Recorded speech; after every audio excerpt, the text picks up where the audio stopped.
지난 이야기에서 우리는 함께 불편한 진실을 마주했습니다. 남의 불행이 위로가 되는 이유.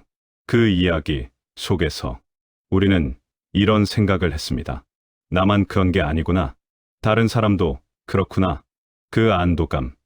내가 아주 형편없는 사람은 아니구나. 확인하는 순간에 그 안도감을 느끼셨을 겁니다. 하지만 오늘은 다릅니다. 오늘 우리가 마주할 이야기는 훨씬 더 불편합니다. 훨씬 더 인정하기 어렵습니다. 왜냐하면 남의 불행이 위로가 되는 것은 그래도 이해할 수 있습니다. 나보다 더 힘든 사람을 보면서 내 처지가 그나마 낫다고 생각하는 것. 그것은 인간의 본능이라고, 생존의 방식이라고 스스로를 납득시킬 수 있습니다. 그런데 남의 성공 앞에서 위축되는 것은 다릅니다. 남의 좋은 소식을 들었을 때 마음이 무거워지는 것은 다릅니다. 이것은 우리 스스로도 인정하기 싫은 감정입니다. 왜냐하면 이 감정에 이름을 붙이는 순간 우리는 우리 자신을 판결하게 되기 때문입니다. 그 이름은 질투. 이 두 글자를 입에 담는 순간 우리는 무언가를 인정하게 됩니다. 나는 남의 성공을 질투할 만큼 못난 사람이다. 아닙니다. 그렇게 생각하고 싶지 않습니다. 나는 그런 사람이 아니라고. 나는 다른 사람의 성공을 진심으로 축하할 수 있는 사람이라고 믿고 싶습니다. 그래서 우리는 그 감정을 느끼는 순간 재빨리 덮어버립니다. 없었던 일로 합니다. 내가 왜 이러지? 원래 나는 이런 사람이 아닌데. 하지만 그 감정은 사라지지 않습니다. 친구가 새 아파트로 이사를 갔다는 소식을 들었을 때, 동창회에서 누군가 손주 자랑을 할 때, 같은 교회 집사님이 자녀의 대기업 입사 소식을 전할 때, 직장 동료가 먼저 승진했다는 이야기를 들었을 때, 형제가 사업에 성공했다는 소식을 들었을 때, 그때마다 당신은 웃으며 말합니다. 축하합니다. 정말 잘 됐네요.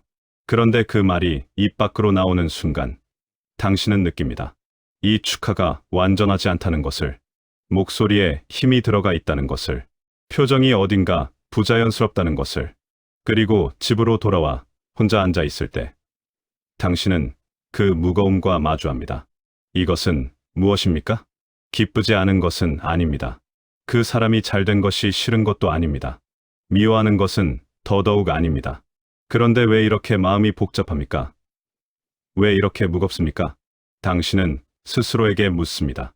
나는 왜 이런 감정을 느끼는 걸까? 그리고 곧바로 자책합니다. 나는 나쁜 사람인가? 아닙니다. 당신은 나쁜 사람이 아닙니다. 50년, 60년, 70년을 살아오면서 당신이 얼마나 많은 사람들을 진심으로 축하해왔습니까? 얼마나 많은 사람들의 기쁨을 함께 나눠왔습니까?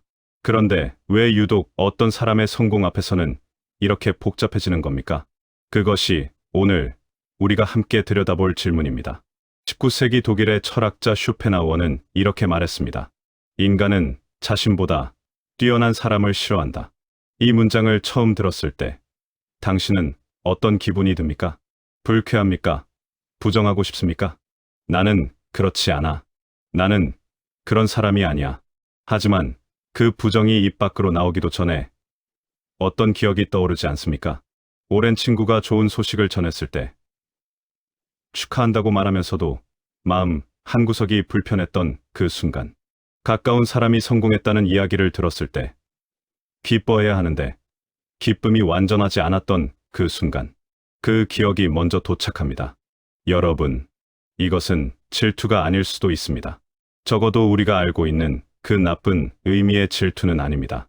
이것은 훨씬 더 복잡하고 훨씬 더 인간적이고 훨씬 더 보편적인 감정입니다. 이것은 비교입니다. 이것은 내가 어디쯤 있는지 확인하게 되는 인간의 본능입니다. 이것은 내가 원하는 것과 내가 가진 것 사이의 거리를 확인하는 순간의 당혹감입니다. 그리고 무엇보다 이것은 나만의 감정이 아닙니다. 모든 인간이 느끼는 감정입니다. 당신이 부러워하는 그 사람도 마찬가지입니다.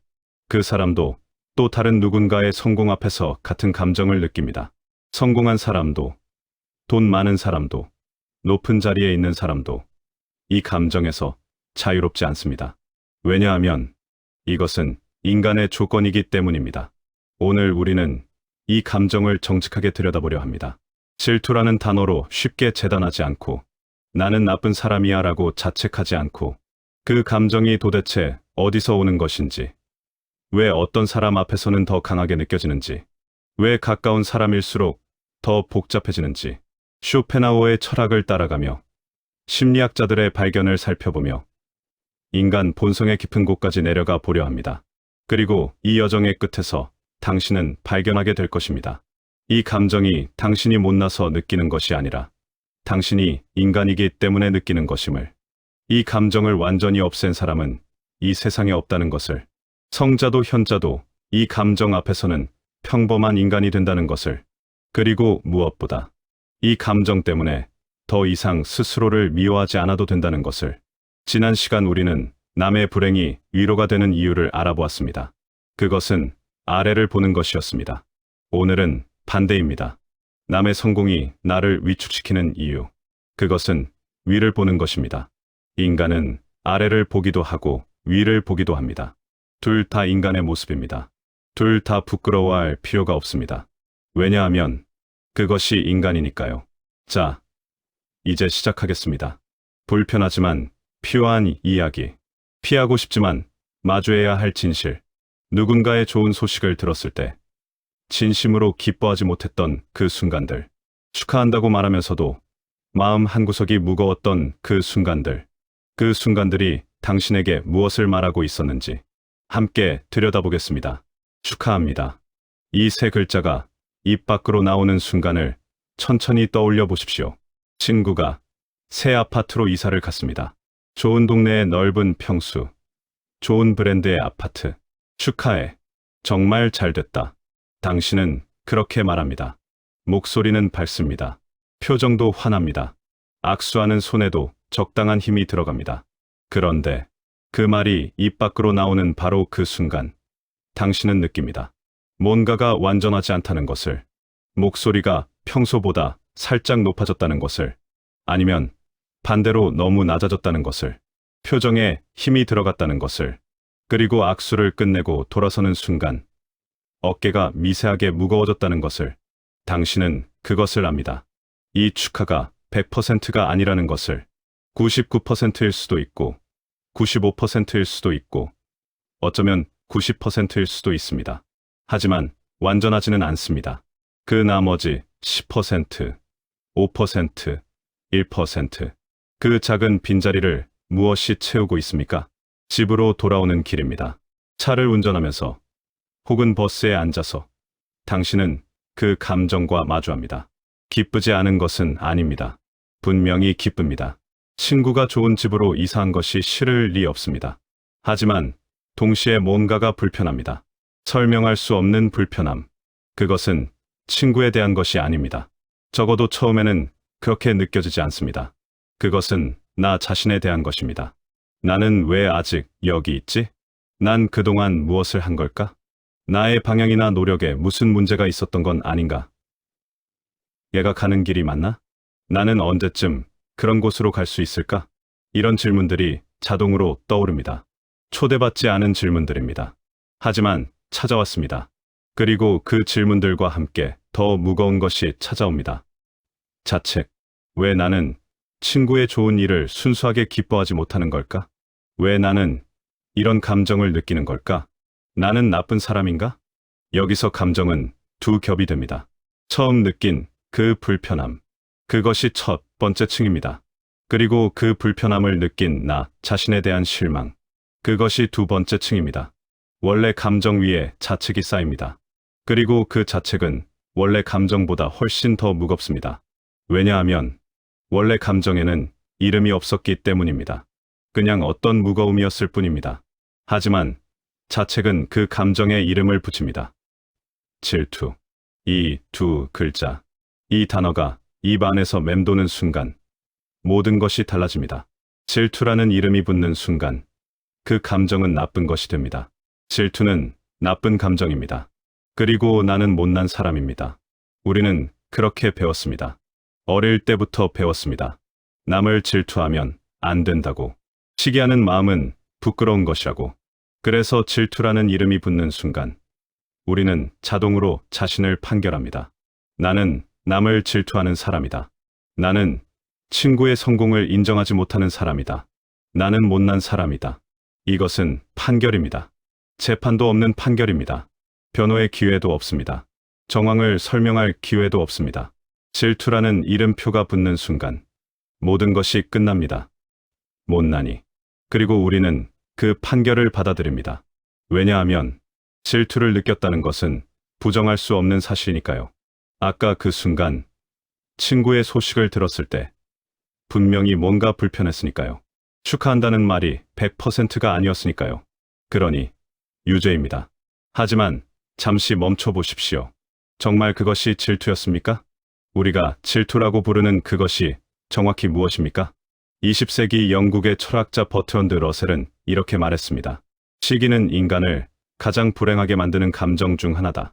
시기하는 사람은 자신의 불행뿐 아니라 타인의 행복까지 고통스러워한다. 러셀의 이 말은 가혹합니다. 하지만 동시에 정직합니다. 러셀은 도덕적 판단을 하지 않았습니다.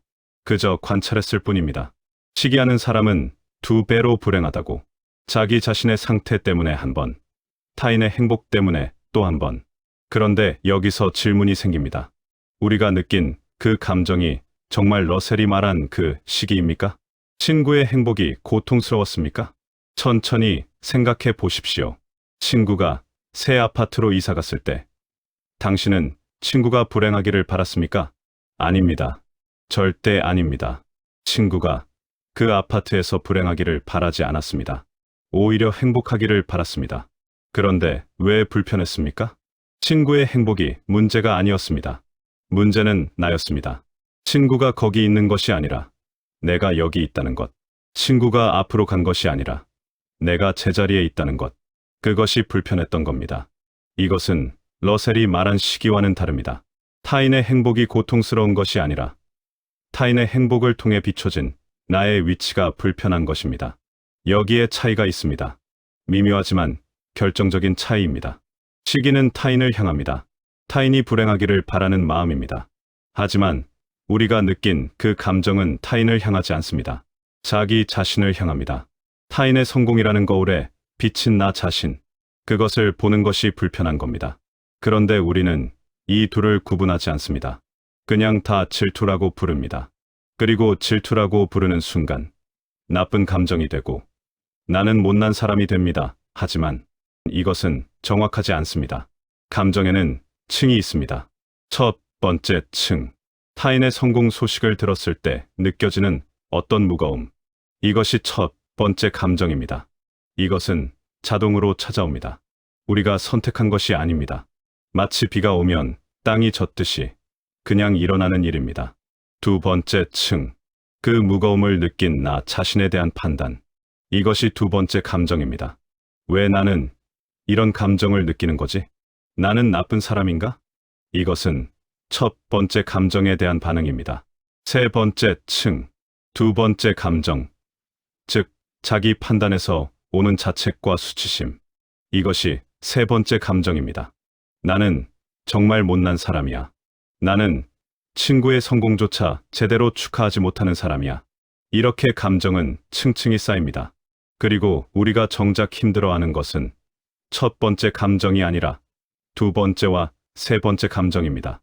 원래 감정은 단순했습니다. 그냥 어떤 무거움이었을 뿐입니다.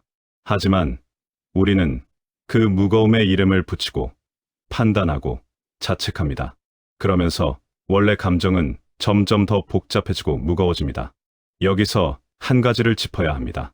우리는 모든 사람의 성공에 이런 감정을 느끼지 않습니다. 뉴스에서 어떤 사업가가 큰 성공을 거뒀다는 소식을 들어도 별다른 감정이 없습니다. 대단하네 하고 넘어갑니다. 유명한 배우가 상을 받았다는 소식을 들어도 담담합니다. 잘 됐네 하고 스크롤을 내립니다. 그런데 왜 유독 어떤 사람의 성공에는 복잡해집니까? 이것이 중요한 질문입니다. 왜 모든 성공이 아니라 특정한 성공에만 이런 감정이 생깁니까? 같이 입사했던 동료가 먼저 승진했을 때, 비슷한 시기에 결혼한 친구가 더 좋은 집으로 이사했을 때, 같은 동네에 살던 지인이 자녀를 좋은 대학에 보냈을 때, 같은 교회 집사님이 사업에 성공했을 때, 이럴 때 복잡해집니다. 왜입니까? 가까운 사람이기 때문입니다. 하지만 가깝다는 것은 물리적 거리를 말하는 것이 아닙니다. 심리적 거리를 말합니다. 나와 비슷하다고 생각했던 사람, 나와 같은 출발선에 있다고 믿었던 사람, 나와 비슷한 조건에서 비슷한 속도로 살아가고 있다고 생각했던 사람, 그런 사람이 앞서 나갔을 때 우리는 복잡해집니다. 왜냐하면 그 사람이 앞서 나갔다는 것은 내가 뒤처졌다는 것을 의미하기 때문입니다. 아니, 더 정확히 말하면 내가 뒤처졌다고 생각하지 않았는데 갑자기 그것을 확인하게 되기 때문입니다. 우리는 비슷하다고 생각했습니다. 같은 속도로 가고 있다고 생각했습니다. 그런데 갑자기 그 사람이 저 앞에 있습니다. 그렇다면 나는 어디쯤 있는 겁니까? 나는 언제부터 뒤처진 겁니까? 아니, 애초에 우리는 정말 비슷했던 겁니까? 이런 질문들이 한꺼번에 쏟아집니다. 그리고 이 질문들은 모두 나를 향합니다. 타인의 성공이 불편한 것이 아닙니다. 타인의 성공이 비춰주는 나의 위치가 불편한 겁니다. 거울을 보는 것이 불편한 겁니다. 그런데 우리는 이것을 정확하게 보지 않습니다. 그냥 질투라는 단어로 뭉뚱그려 버립니다. 질투라고 부르는 순간 생각이 멈춥니다. 이건 나쁜 감정이야. 느끼면 안 돼. 그리고 덮어버립니다. 하지만 덮어버린다고 해서 감정이 사라지는 것은 아닙니다. 다음에 또 비슷한 소식을 들으면 같은 감정이 돌아옵니다. 같은 무게로, 같은 자리에. 우리는 이것을 수십 년째 반복합니다. 30대에도, 40대에도, 50대에도, 60대에도 누군가의 좋은 소식을 들을 때마다 복잡해지고 그 복잡함을 질투라고 이름 붙이고 자책하고 덮어버립니다. 그리고 다음에 또 이 반복이 끝나지 않는 이유는 무엇입니까? 우리가 한 번도 그 감정을 제대로 들여다보지 않았기 때문입니다. 질투라는 이름표를 붙이고 나쁜 것이라고 규정하고 그걸로 끝이었습니다. 왜 이 감정이 생기는지, 이 감정이 정확히 무엇을 말하고 있는지, 이 감정의 뿌리가 어디인지 그런 질문은 하지 않았습니다. 질문하지 않은 이유가 있습니다. 질문하면 답을 들어야 하는데 그 답이 불편하기 때문입니다. 이 감정을 들여다보면 결국 자신을 들여다보게 됩니다. 내가 무엇을 원하는지, 내가 무엇을 갖지 못했는지, 내가 어디쯤 있는지 그것을 보는 것이 두렵습니다. 그래서 우리는 질문 대신 판단을 선택합니다. 나는 왜 이런 감정을 느끼는 걸까? 가 아니라 이런 감정을 느끼다니 나는 나쁜 사람이야. 로 끝내버립니다. 판단은 빠릅니다. 이해는 느립니다. 우리는 빠른 쪽을 선택합니다. 그것이 훨씬 쉽기 때문입니다. 하지만 쉬운 길이 언제나 옳은 길은 아닙니다. 지금 이 순간 당신에게 묻고 싶습니다. 당신은 정말 나쁜 사람입니까? 누군가의 좋은 소식을 들었을 때 100% 기뻐하지 못했다고 해서 당신은 나쁜 사람입니까? 축하한다고 말하면서도 마음 한구석이 무거웠다고 해서 당신은 못난 사람입니까? 아닙니다. 당신은 그저 인간입니다. 인간이라면 누구나 느끼는 감정을 느꼈을 뿐입니다. 그 감정에 질투라는 이름을 붙이고 자책하는 것, 그것을 멈춰야 합니다. 대신 이렇게 물어야 합니다. 이 감정은 정확히 무엇인가? 이 감정은 나에게 무엇을 말하고 있는가? 이 감정은 어디서 오는가? 이 질문들이 우리를 다음 단계로 데려갈 것입니다. 질투라는 낙인 너머로, 자책이라는 늪 너머로, 그 감정의 진짜 모습을 보는 곳으로. 이상한 일이 있습니다. 어제 뉴스를 보는데 한 젊은 사업가가 회사를 매각해서 수백억을 벌었다는 소식이었습니다. 어떤 감정을 느꼈을까요? 대단하네. 아마 그게 전부였을 겁니다. 부럽지도 않고 불편하지도 않았을 겁니다. 그냥 그런가 보다 하고 넘어갔을 겁니다. 그런데 오늘 같은 동네에 사는 지인을 만났습니다. 우연히 마주쳤습니다. 그 사람이 말합니다. 아들이 대기업에 취직했다고, 연봉이 꽤 괜찮다고, 당신은 축하한다고 말합니다. 하지만 집으로 돌아오는 길, 마음이 무겁습니다. 왜 그럴까요?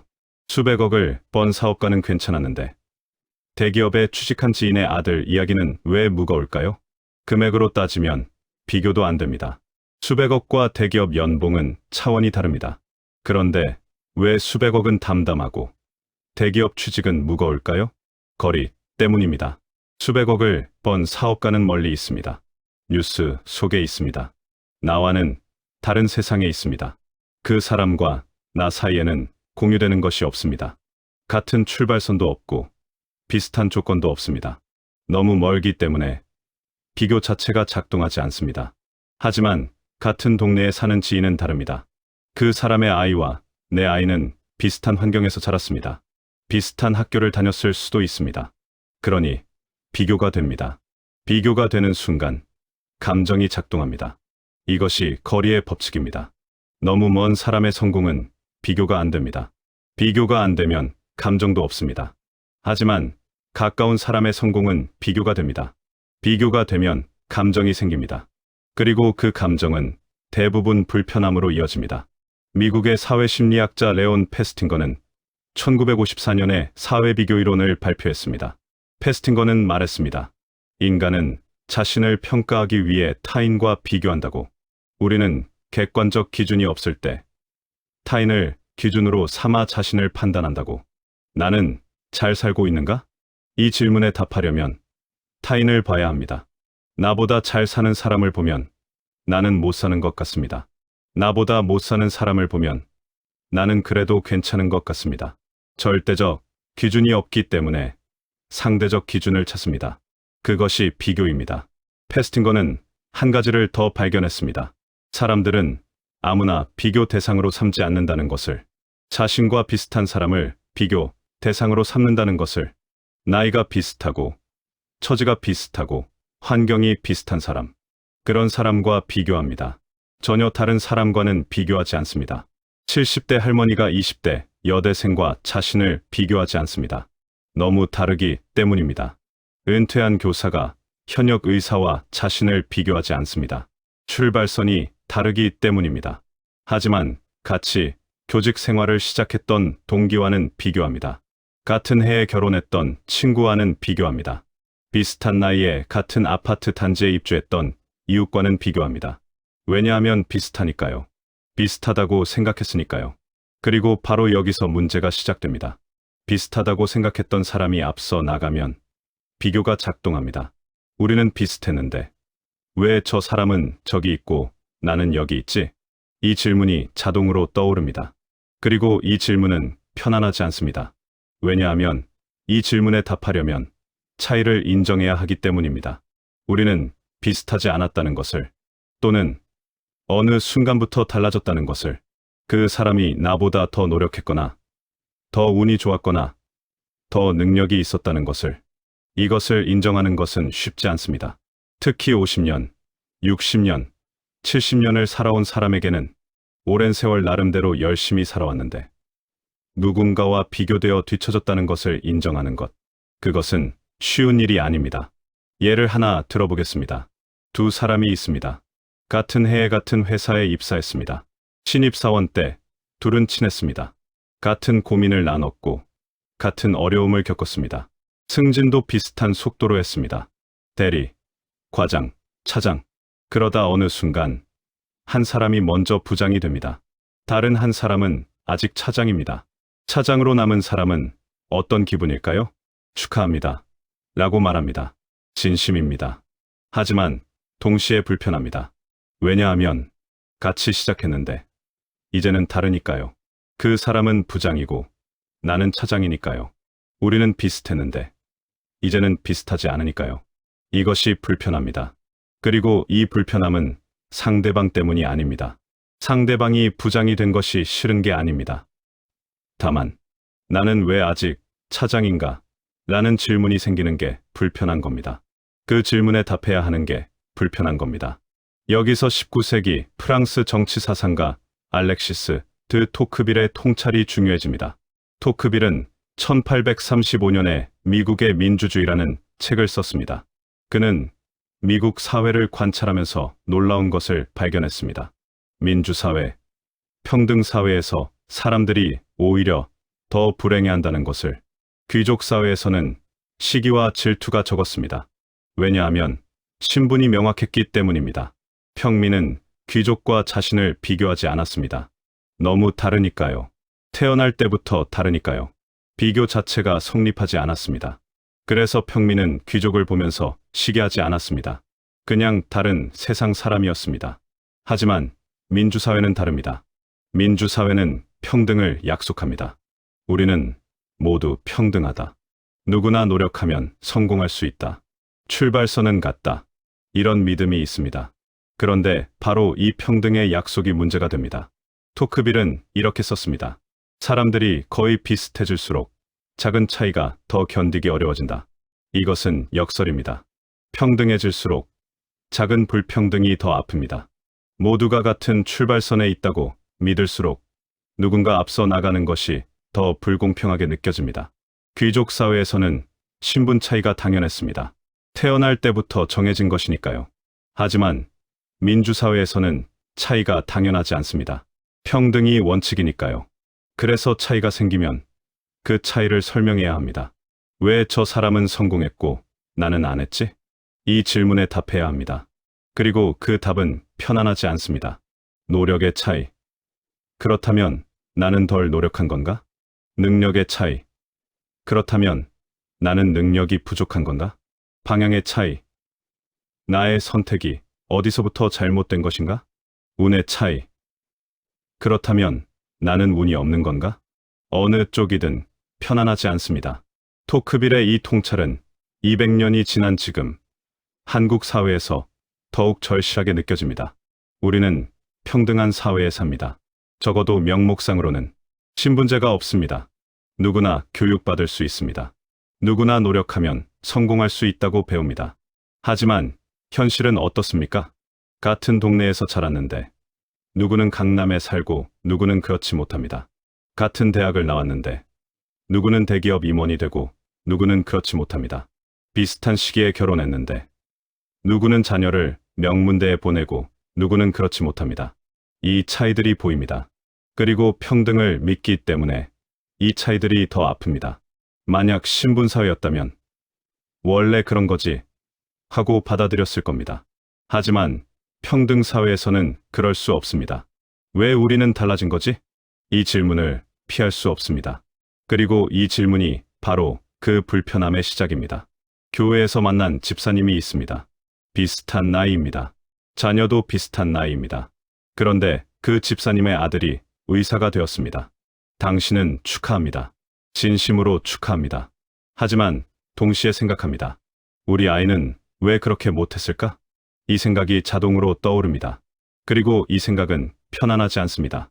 왜냐하면 우리는 비슷한 환경에서 아이를 키웠다고 생각하니까요. 같은 교회에 다녔고, 비슷한 신앙생활을 했고, 비슷한 가치관을 가지고 있다고 생각하니까요. 그런데 결과가 다릅니다. 이 차이를 어떻게 설명해야 할까요? 그 집사님이 더 잘 키웠나? 그렇다면 나는 못 키운 건가? 그 집사님 아들이 더 똑똑한가? 그렇다면 우리 아이는 덜 똑똑한 건가? 어느 쪽이든 편안한 답이 아닙니다. 그래서 우리는 이 질문을 하지 않으려고 합니다. 그냥 축하하고 넘어가려고 합니다. 하지만 질문은 사라지지 않습니다. 마음 한구석에 남아 있습니다. 그리고 그 질문이 바로 그 무거움입니다. 페스팅거의 사회비교 이론으로 돌아가 보겠습니다. 페스팅거는 두 종류의 비교를 구분했습니다. 상향비교와 하향비교. 상향비교는 나보다 나은 사람과 비교하는 것입니다. 하향비교는 나보다 못한 사람과 비교하는 것입니다. 상향비교를 하면 기분이 나빠집니다. 내가 부족하게 느껴지니까요. 하향비교를 하면 기분이 나아집니다. 내가 그래도 괜찮게 느껴지니까요. 지난 시간에 우리가 다뤘던 남의 불행이 위로가 되는 이유. 그것이 바로 하향비교였습니다. 오늘 우리가 다루는 것은 상향비교입니다. 나보다 앞선 사람을 보는 것. 나보다 성공한 사람을 보는 것. 그리고 그것이 불편한 이유. 페스팅거는 또 하나를 발견했습니다. 사람들은 자신과 비슷한 사람과 비교한다고. 너무 다른 사람과는 비교하지 않는다고. 왜냐하면 비교가 의미 있으려면 공통점이 있어야 하니까요. 같은 출발선, 비슷한 조건, 공유된 환경. 이런 것들이 있어야 비교가 됩니다. 그래서 우리는 가까운 사람과 비교합니다. 같은 시기에 같은 일을 시작한 사람, 같은 동네에서 비슷한 환경에 사는 사람, 같은 나이에 비슷한 처지에 있는 사람, 이런 사람들과 비교합니다. 그리고 바로 이 가까운 사람이 앞서 나갈 때 가장 불편합니다. 왜냐하면 비교가 가장 선명하게 작동하니까요. 우리는 비슷했는데 이 문장이 전제가 됩니다. 그리고 그 전제 위에서 차이가 보입니다. 그런데 이제는 다르네. 이 차이가 불편합니다. 만약 처음부터 달랐다면 불편하지 않았을 겁니다. 하지만 비슷했는데 달라졌다면 그것은 불편합니다. 왜냐하면 그 차이를 설명해야 하니까요. 그리고 그 설명이 나를 향하니까요. 50년, 60년을 살아오면서 우리는 수많은 사람을 만났습니다. 그중 어떤 사람은 성공했고 어떤 사람은 그렇지 못했습니다. 성공한 사람을 볼 때마다 우리는 비교했습니다. 의식적이든 무의식적이든. 그리고 그 비교의 결과가 편안할 때도 있었고 불편할 때도 있었습니다. 편안할 때는 언제였습니까? 그 사람과 내가 애초에 다를 때였습니다. 출발선이 달랐거나 조건이 달랐거나 환경이 달랐을 때, 저 사람은 원래 다르지 하고 받아들일 수 있었을 때. 하지만 불편할 때는 언제였습니까? 그 사람과 내가 비슷했다고 생각했을 때였습니다. 같은 출발선에 있었다고 믿었을 때, 우리는 비슷했는데 하고 생각했을 때, 그때 비교는 칼이 됩니다. 나를 베는 칼. 그리고 그 칼이 가장 날카로운 것은 바로 가까운 사람과의 비교일 때입니다. 토크빌이 말했습니다. 사람들이 거의 비슷해질수록 작은 차이가 더 견디기 어려워진다. 이것이 민주사회의 역설이고 평등사회의 아이러니입니다. 평등을 추구할수록 불평등이 더 아픕니다. 비슷해질수록 차이가 더 선명합니다. 가까워질수록 거리가 더 멉니다. 그리고 바로 이 역설 속에서 우리는 살아갑니다. 다음에 누군가의 좋은 소식을 듣게 되면 잠시 멈춰 보십시오. 이 사람은 나와 얼마나 가까운가? 이 사람과 나는 얼마나 비슷한가? 이 사람과 나는 같은 출발선에 있었는가? 그 질문의 답이 당신이 느끼는 감정의 강도를 설명해 줄 것입니다. 가까울수록 불편합니다. 비슷할수록 복잡합니다. 같은 출발선이라고 믿었을수록 차이가 더 아픕니다. 이것이 거리의 법칙입니다. 당신은 지금 당신이 원하는 것을 정말로 원하십니까? 이상한 질문처럼 들릴 수 있습니다. 내가 원하는 것을 내가 원하는 게 당연하지. 무슨 소리야? 하지만 잠시 멈춰서 생각해 보십시오. 당신이 지금 부러워하는 것, 갖고 싶어 하는 것, 이루고 싶어 하는 것, 그것은 정말 당신이 원해서 원하는 것입니까? 아니면 누군가 다른 사람이 그것을 가졌기 때문에 원하는 것입니까? 앞에서 우리는 거리의 법칙을 보았습니다. 가까운 사람의 성공이 더 불편한 이유, 비슷한 사람과 비교하게 되는 이유. 하지만 여기서 한 걸음 더 들어가야 합니다. 왜 비교하는 걸까요? 왜 굳이 가까운 사람과 나를 비교하는 걸까요? 그리고 더 중요한 질문. 그 사람이 가진 것을 보면서 왜 나도 그것을 갖고 싶어지는 걸까요? 프랑스 철학자 르네 지라르는 20세기 중반 인간의 욕망에 대해 놀라운 발견을 했습니다. 지라르는 문학을 연구하다가 이것을 발견했습니다. 돈키호테, 마담 보바리, 도스토옙스키의 소설들을 읽으면서 그는 이렇게 말했습니다. 인간의 욕망은 독립적이지 않다. 무슨 뜻입니까? 우리는 보통 이렇게 생각합니다. 나는 이것을 원한다. 왜냐하면 이것이 좋기 때문이다. 예를 들어, 좋은 집을 원한다면 그것은 그 집이 넓고 좋기 때문이라고 생각합니다. 좋은 차를 원한다면 그것은 그 차가 편하고 좋기 때문이라고 생각합니다. 자녀가 좋은 대학에 가기를 원한다면 그것은 좋은 대학이 자녀의 미래에 도움이 되기 때문이라고 생각합니다. 하지만 지라르는 말합니다. 아니라고. 우리가 그것을 원하는 진짜 이유는 다른 데 있다고. 지라르의 핵심 이론은 이것입니다. 우리는 대상을 욕망하는 것이 아니라 대상을 욕망하는 누군가를 욕망한다. 이 문장을 천천히 읽어보십시오. 우리는 대상 자체를 원하는 것이 아니라 그 대상을 원하는 다른 사람을 보고 원하게 된다는 것입니다. 이것을 지라르는 모방 욕망이라고 불렀습니다. 메메텍, 모방에 우리는 다른 사람을 모방하여 욕망한다는 것입니다. 예를 하나 들어보겠습니다. 백화점에 갔습니다. 옷을 보고 있습니다. 옷걸이에 걸린 옷을 보는데 별로 마음에 들지 않습니다. 그런데 갑자기 다른 손님이 와서 그 옷을 집어듭니다. 그 순간 당신도 그 옷이 갑자기 괜찮아 보입니다. 왜 그럴까요? 그 옷이 바뀐 게 아닙니다. 1분 전이나 지금이나 같은 옷입니다. 하지만 다른 사람이 그것을 원하는 것을 보는 순간 당신도 원하게 됩니다. 이것이 모방 욕망입니다. 어린 아이들을 보면 더 선명합니다. 놀이터에 장난감이 10개 있습니다. 아이들이 각자 장난감을 가지고 놉니다. 그런데 한 아이가 다른 아이의 장난감을 빼앗으려고 합니다.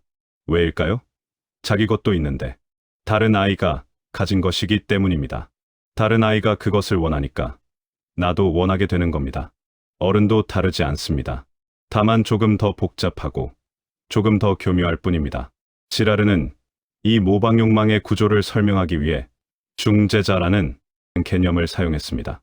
중재자란 내가 욕망을 배우는 대상입니다. 그 사람이 무엇을 욕망하는지 보고 나도 그것을 욕망하게 되는 사람입니다. 예를 들어보겠습니다.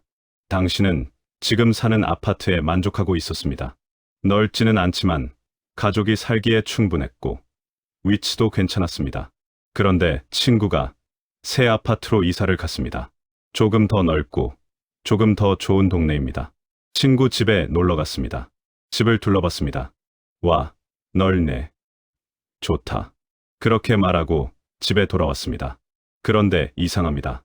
내 집이 갑자기 좁아 보입니다. 어제까지만 해도 괜찮았는데 오늘은 답답해 보입니다. 왜 그럴까요? 내 집이 바뀐 게 아닙니다. 어제나 오늘이나 같은 집입니다. 하지만 친구의 집을 봤습니다. 친구가 더 좋은 집을 가진 것을 봤습니다. 그 순간 나도 그런 집을 원하게 됩니다. 친구가 중재자가 된 겁니다. 친구가 욕망하는 것을 보고 나도 그것을 욕망하게 된 겁니다. 이전에는 내가 그것을 원한다는 것조차 몰랐습니다. 내 집에 만족하고 있었으니까요. 하지만 친구를 보고 나서 갑자기 원하게 됩니다. 이것이 모방 욕망입니다. 지라르는 중재자를 두 종류로 나눴습니다. 먼 중재자와 가까운 중재자. 먼 중재자는 나와 거리가 먼 사람입니다. 연예인, 유명인, 역사 속 인물. 이런 사람들이 욕망하는 것을 보면 나도 그것을 욕망할 수 있습니다. 하지만 그다지 이협적이지 않습니다. 왜냐하면 너무 멀기 때문입니다. 나와 경쟁 관계가 아니기 때문입니다. 예를 들어 TV에서 유명 배우가 좋은 집에 사는 것을 봅니다. 와, 좋네 하고 생각하지만 그게 전부입니다. 부럽지만 비교는 되지 않습니다. 너무 다른 세상이니까요. 하지만 가까운 중재자는 다릅니다. 가까운 중재자는 나와 비슷한 사람입니다. 같은 출발선에 있었던 사람, 비슷한 환경에 있는 사람. 이런 사람이 중재자가 되면 문제가 생깁니다. 왜냐하면 경쟁이 생기기 때문입니다. 지라르는 이것을 날카롭게 지적했습니다. 가까운 중재자는 단순히 내가 배우는 대상이 아니라 나와 경쟁하는 대상이 된다고. 같은 것을 욕망하는데 그것을 가질 수 있는 사람은 하나뿐이라면 경쟁이 생깁니다. 아니, 경쟁뿐 아니라 적대감까지 생길 수 있습니다. 예를 들어보겠습니다. 같은 회사에 다니는 두 사람이 있습니다. 같은 시기에 입사했습니다. 처음에는 친했습니다. 점심도 같이 먹고 퇴근 후에도 가끔 만났습니다. 그런데 둘 다 승진을 원합니다. 같은 자리, 하나의 부장 자리를 두고 경쟁합니다. 그리고 한 사람이 승진합니다. 이제 둘의 관계는 어떻게 될까요? 미묘해집니다. 승진한 사람은 중재자가 됩니다. 그 사람이 욕망했던 것을 얻었으니까요. 승진하지 못한 사람은 그것을 봅니다. 그리고 더 강하게 욕망합니다. 하지만 동시에 그 사람을 향한 감정이 복잡해집니다. 축하해야 하는데 마음이 편하지 않습니다. 왜냐하면 그 사람이 가진 것이 내가 원했던 것이기 때문입니다. 그리고 우리는 같은 출발선에 있었기 때문입니다. 지랄의 이론을 여기에 적용해보면 이렇습니다. 처음부터 내가 부장이 되고 싶었던 게 아닐 수도 있습니다. 하지만 동료가 그것을 원하는 것을 봤습니다. 동료가 열심히 일하는 것을 봤습니다. 동료가 그 자리를 노리는 것을 알았습니다. 그 순간 나도 그것을 원하게 됩니다. 동료를 모방하여 욕망하게 된 겁니다.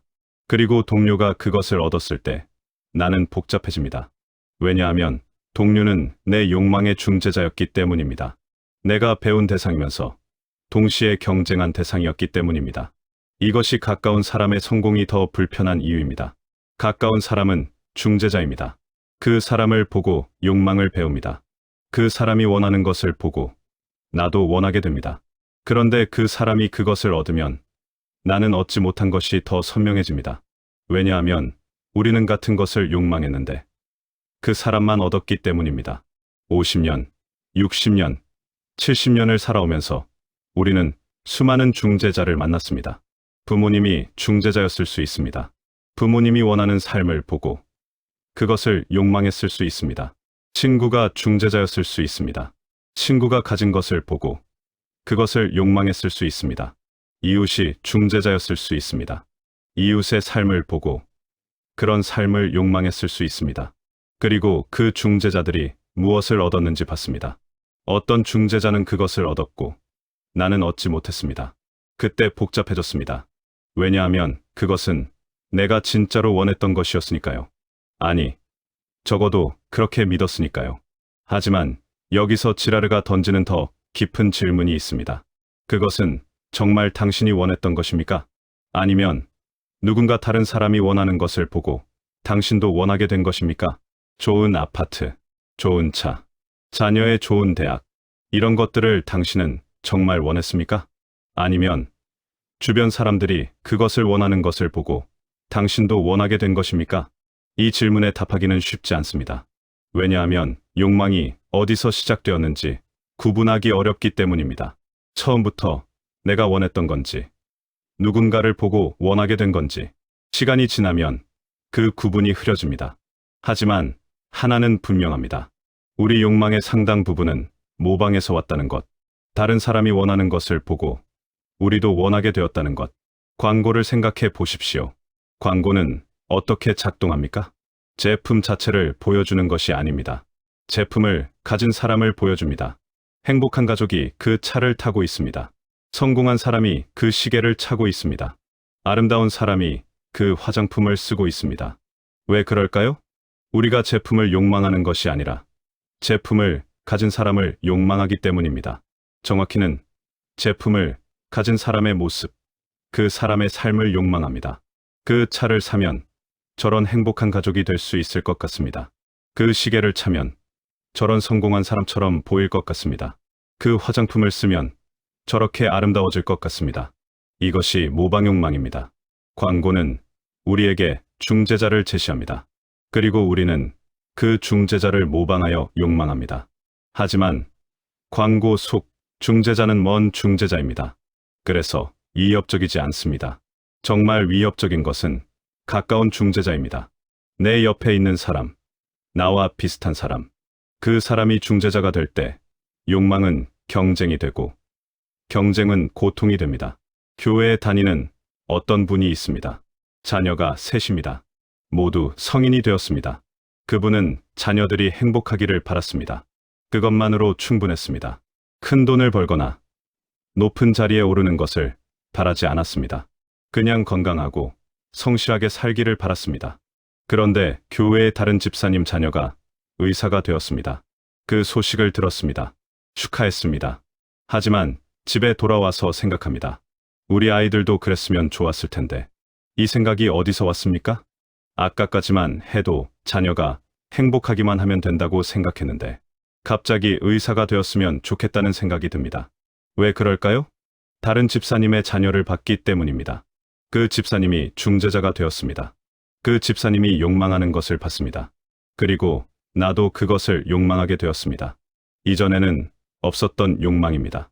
하지만 이제는 있습니다. 그리고 그 욕망이 채워지지 않았기 때문에 불편합니다. 지랄의 통찰이 우리에게 주는 것은 무엇입니까? 우리 욕망이 우리 것이 아닐 수도 있다는 것입니다. 우리가 원한다고 생각하는 것이 사실은 다른 사람을 보고 원하게 된 것일 수 있다는 것입니다. 그렇다면 질문이 바뀝니다. 왜 나는 그것을 갖지 못했을까? 가 아니라 나는 정말 그것을 원했던 걸까? 이 질문을 던져야 합니다. 친구의 큰 아파트를 보고 부러웠다면 잠시 멈춰서 물어야 합니다. 나는 정말 큰 아파트를 원하는가? 아니면 친구가 큰 아파트에 사는 것을 보고 나도 원하게 된 것인가? 만약 친구가 그 아파트에 살지 않았다면 나는 지금 내 집에 만족하고 있었을까? 이 질문에 정직하게 답하면 많은 것이 달라집니다. 왜냐하면 진짜 내 욕망과 빌려온 욕망을 구분할 수 있기 때문입니다. 진짜 내 욕망이라면 그것을 위해 노력할 가치가 있습니다. 하지만 빌려온 욕망이라면 굳이 그것 때문에 괴로워할 필요가 없습니다. 다른 사람이 원하는 것을 내가 꼭 원할 필요는 없으니까요. 긴 세월을 살아오면서 우리가 원했던 것들 중 얼마나 많은 것이 진짜 우리 것이었을까요? 그리고 얼마나 많은 것이 다른 사람을 보고 원하게 된 것이었을까요? 이것을 구분하는 것. 이것이 지라르가 우리에게 주는 과제입니다. 쉬운 과제가 아닙니다. 욕망은 너무 오래 우리 안에 있었기 때문에 이제는 우리 것처럼 느껴집니다. 하지만 천천히 조심스럽게 들여다보면 어떤 욕망은 내 것이 아니라는 것을 발견하게 됩니다. 그리고 그 발견이 우리를 조금 자유롭게 합니다. 다음 단계에서 우리는 더 깊이 들어갈 것입니다. 이 모방된 욕망이 채워지지 않았을 때 우리 안에 무엇을 남기는지, 그것을 독일 철학자 막스 셸러는 르상티망이라고 불렀습니다. 우리는 르네 지라르를 통해 발견했습니다. 우리가 원한다고 생각하는 것이 사실은 다른 사람을 보고 원하게 된 것일 수도 있다는 것을, 우리는 모방하는 존재라는 것을, 가까운 사람이 중재자가 되어 그 사람의 욕망을 보고 우리도 같은 것을 욕망하게 된다는 것을. 그런데 질문이 남습니다. 그 욕망이 채워지지 않으면 어떻게 될까요?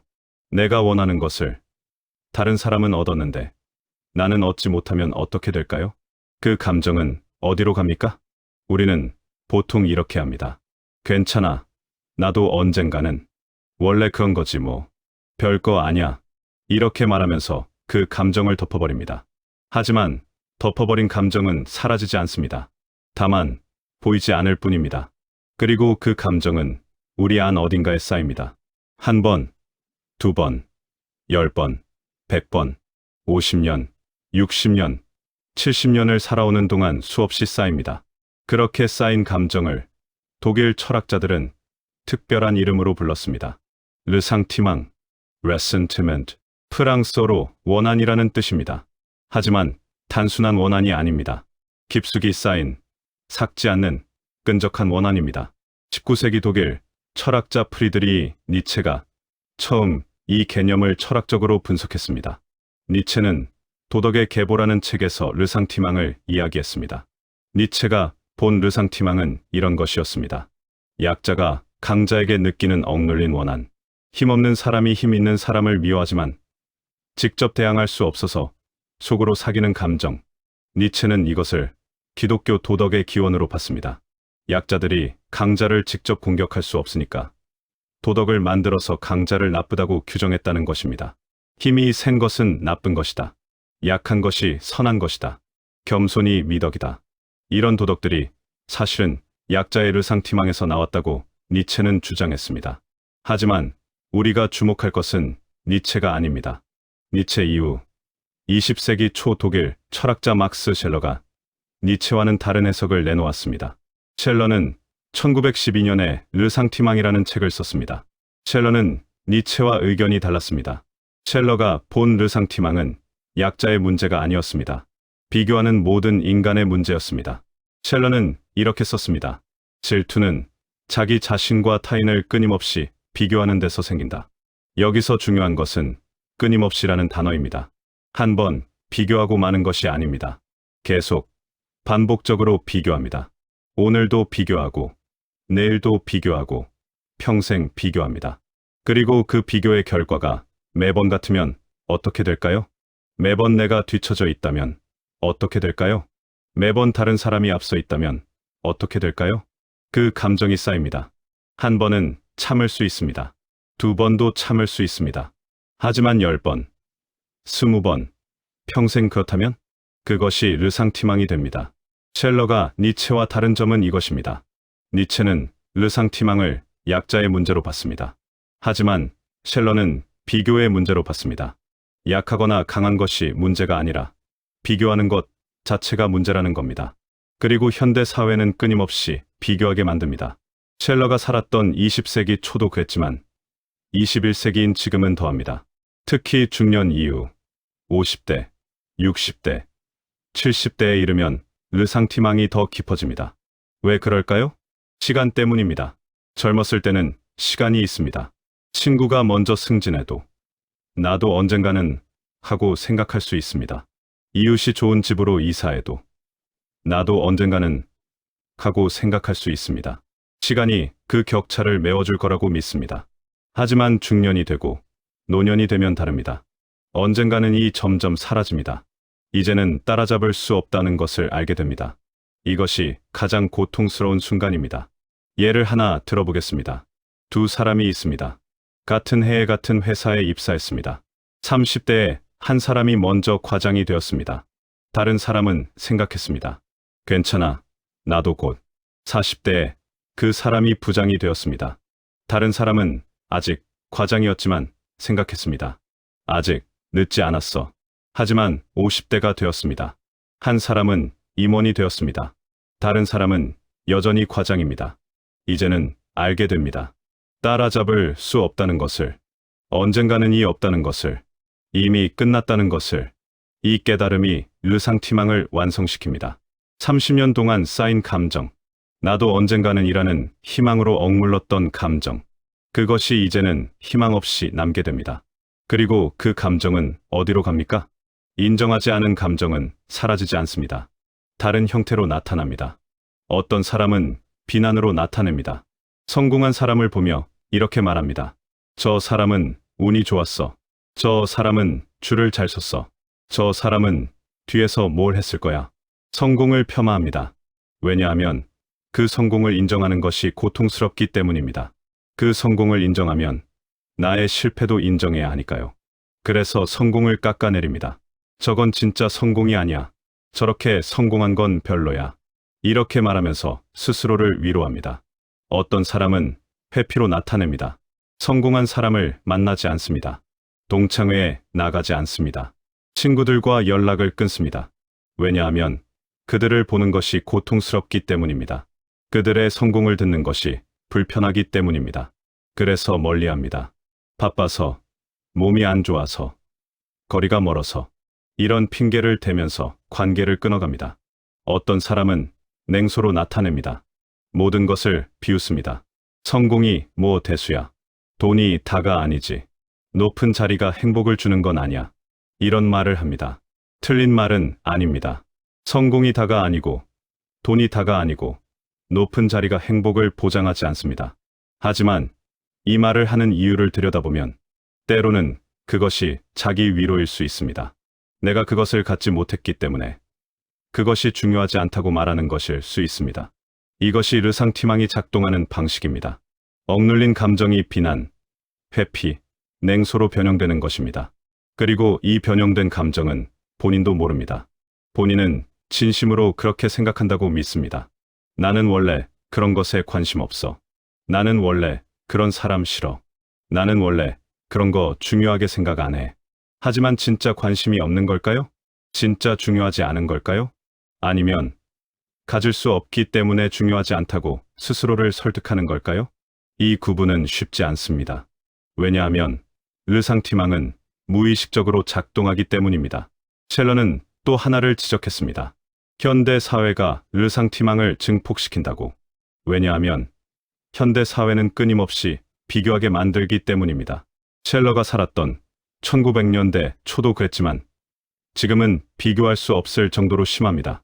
특히 SNS가 등장한 이후로 페이스북, 인스타그램, 카카오 스토리, 사람들은 자신의 좋은 모습만 올립니다.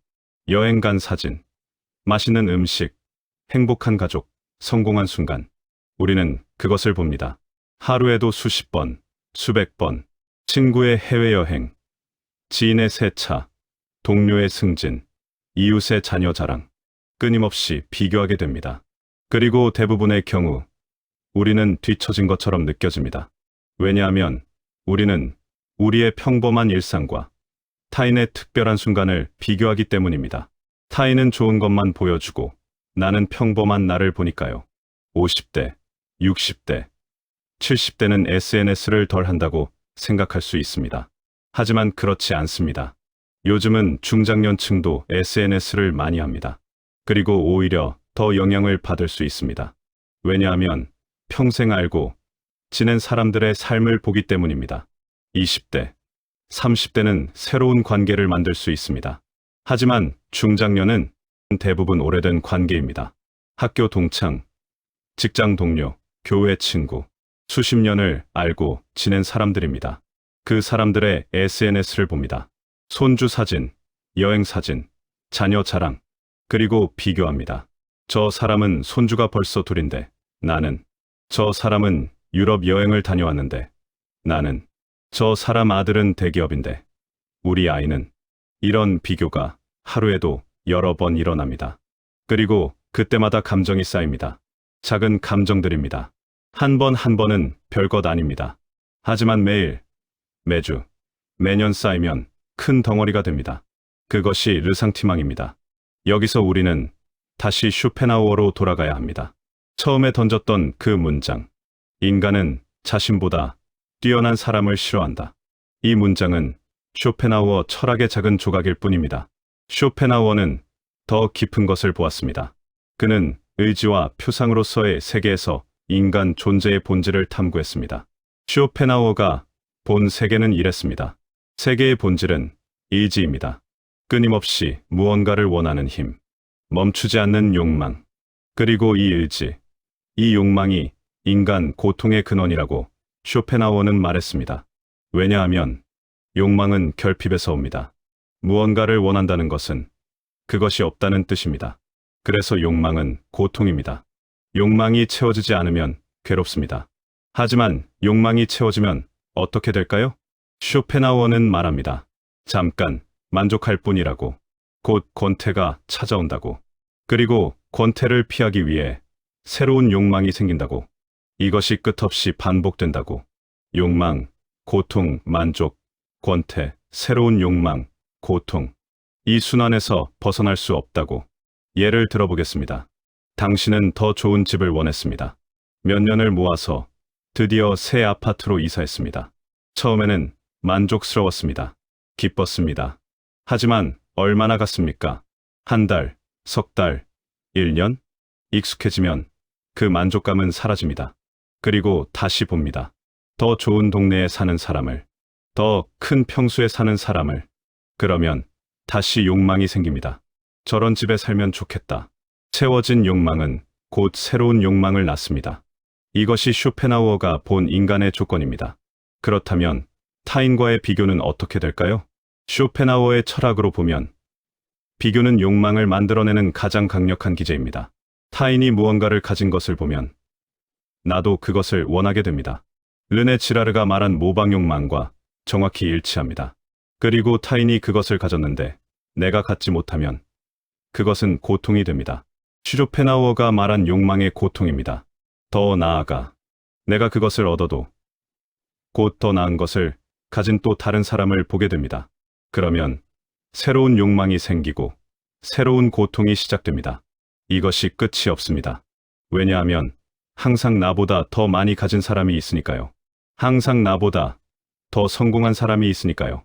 항상 나보다 더 나은 삶을 사는 사람이 있으니까요. 비교의 끝은 없습니다. 그래서 쇼펜하우어는 말했습니다. 인간은 자신보다 뛰어난 사람을 싫어한다. 이 문장은 단순히 질투에 대한 이야기가 아닙니다. 이것은 인간 존재의 근본적인 고통에 대한 이야기입니다. 욕망하는 존재로서의 인간, 비교하지 않을 수 없는 존재로서의 인간, 그리고 바로 그 조건 때문에 고통받는 존재로서의 인간. 쇼펜하우어는 여기서 멈추지 않았습니다. 그는 해법도 제시했습니다. 욕망을 버리라고, 의지를 부정하라고, 아무것도 원하지 않으면 고통도 없다고. 이것이 쇼펜하우어가 불교에서 영향을 받은 부분입니다. 불교의 열반, 욕망의 소멸. 쇼펜하우어는 이것을 해답으로 봤습니다. 하지만 우리는 압니다. 이것이 얼마나 어려운지. 70년을 살아왔는데 욕망을 버릴 수 있습니까? 비교를 멈출 수 있습니까? 아무것도 원하지 않을 수 있습니까? 불가능합니다. 적어도 대부분의 사람에게는. 쇼펜하우어 자신도 그렇게 살지 못했습니다. 그는 명예를 원했고, 인정받기를 원했고, 자신의 철학이 세상에 알려지기를 원했습니다. 그 자신도 욕망에서 자유롭지 못했습니다. 그렇다면 우리는 어떻게 해야 합니까? 쇼펜하우어의 이상적인 해법, 욕망을 완전히 버리는 것은 불가능합니다. 하지만 쇼펜하우어의 진단, 인간 고통의 근원에 대한 이해는 여전히 유효합니다. 우리가 타인의 성공 앞에서 불편한 이유, 우리가 끊임없이 비교하는 이유, 우리가 르상티망을 쌓는 이유, 그것은 우리가 욕망하는 존재이기 때문입니다. 그리고 그 욕망은 비교를 통해 생기고, 비교를 통해 강화되고, 비교를 통해 끝없이 확장됩니다. 쇼펜하우어를 이해하면 한 가지가 명확해집니다. 이 감정은 내가 특별히 못나서 느끼는 것이 아니라는 것. 이 감정은 인간이라면 누구나 느낄 수밖에 없다는 것. 왜냐하면 인간은 욕망하는 존재이고 비교하는 존재이니까. 그렇다면 완전한 해결책은 없는 것입니까? 쇼펜하우어처럼 욕망을 완전히 버리는 것이 아니라면 우리는 아무것도 할 수 없는 것입니까? 아닙니다. 완전히 욕망을 버릴 수는 없어도 욕망을 알아차릴 수는 있습니다. 완전히 비교를 멈출 수는 없어도 비교하고 있다는 것을 의식할 수는 있습니다. 완전히 르상티망에서 벗어날 수는 없어도 르상티망이 쌓이고 있다는 것을 인식할 수는 있습니다. 쇼펜하우어는 욕망을 부정하라고 했지만 우리는 다른 길을 갈 수 있습니다. 욕망을 부정하는 것이 아니라 욕망을 이해하는 것. 욕망과 싸우는 것이 아니라 욕망을 바라보는 것. 아, 내가 지금 이것을 욕망하고 있구나. 아, 내가 지금 비교하고 있구나. 아, 이 욕망은 타인을 보고 생긴 것이구나. 아, 이 욕망이 채워져도 곧 새로운 욕망이 생길 거구나. 이렇게 아는 것. 쇼펜하우어가 말한 고통의 구조를 이해하는 것. 그리고 그 구조 안에서 조금이라도 자유로워지려고 노력하는 것. 이것이 우리가 할 수 있는 것입니다. 더 힘든 것은 이것을 말할 수 없다는 겁니다. 누구에게 말합니까? 나는 친구가 잘 되는 게 불편해. 이렇게 말할 수 있습니까? 나는 이웃이 손주 자랑하는 게 싫어. 이렇게 말할 수 있습니까? 말할 수 없습니다. 왜냐하면 그렇게 말하는 순간 내가 나쁜 사람이 되기 때문입니다. 못난 사람이 되기 때문입니다. 그래서 혼자 사깁니다. 표정 관리를 합니다. 정말 좋겠네요. 축하해요.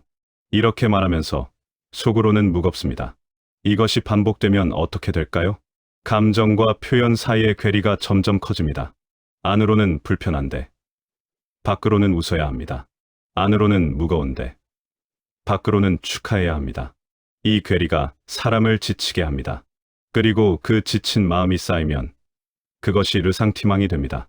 첼러는 말했습니다. 르상티망은 독입니다. 서서히 퍼지는 독입니다. 한 번에 죽이지는 않지만 조금씩 삶을 갉아먹습니다. 기쁨을 빼앗아갑니다. 타인의 성공을 보면서 기뻐할 수 없게 됩니다. 감사를 빼앗아갑니다. 내가 가진 것에 감사하지 못하게 됩니다. 항상 내가 갖지 못한 것만 보게 됩니다. 관계를 빼앗아갑니다. 사람을 만나는 것이 즐겁지 않게 됩니다. 비교하게 되고 비교하면 불편하니까요. 그렇다면 어떻게 해야 합니까? 이 르상티망에서 벗어날 수 있습니까? 쉬운 답은 없습니다. 하지만 첫 번째 단계는 인정하는 것입니다. 내 안에 이런 감정이 있다는 것을 50년, 60년, 70년을 살아오면서 쌓인 감정들이 있다는 것을 그 감정이 때로는 비난으로, 때로는 회피로, 때로는 냉소로 나타난다는 것을 이것을 인정하는 것이 첫걸음입니다. 인정한다고 해서 그 감정이 사라지는 것은 아닙니다. 하지만 인정하면 그 감정에 휘둘리는 정도가 줄어듭니다. 지금 내가 저 사람을 비난하는 것은 사실 내 안의 르상티망 때문이구나. 이렇게 알아차리는 것만으로도 달라집니다. 두 번째 단계는 비교를 줄이는 것입니다.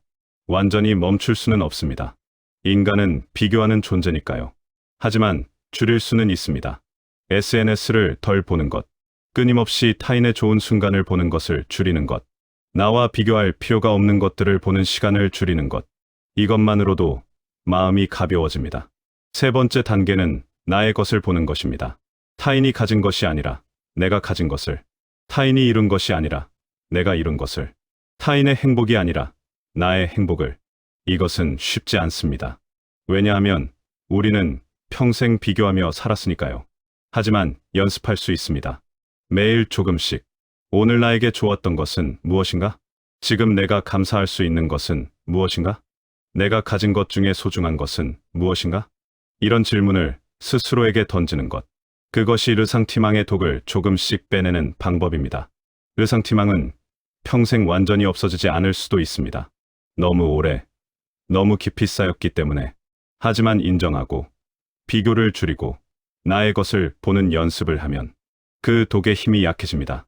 완전히 사라지지는 않아도 나를 완전히 지배하지는 못하게 됩니다. 그리고 그것만으로도 큰 차이입니다. 우리는 르상티망을 보았습니다.